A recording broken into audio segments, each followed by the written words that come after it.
All right, guys. So I just want to give you guys some tips on replacing the clock spring or the steering sensor. All right. These plugs are essentially pretty easy to take out.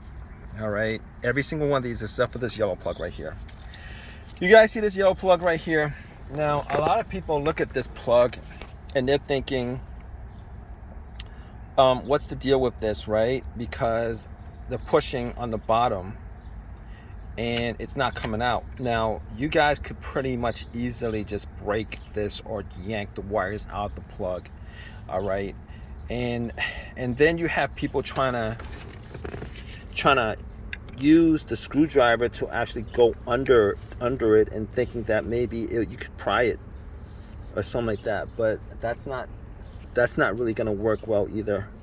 All right, so this thing goes back and forth, as you guys can see.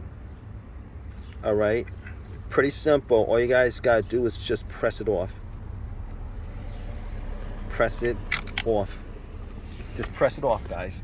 All right. They made that plug real weird. I don't know why they make that plug real weird, but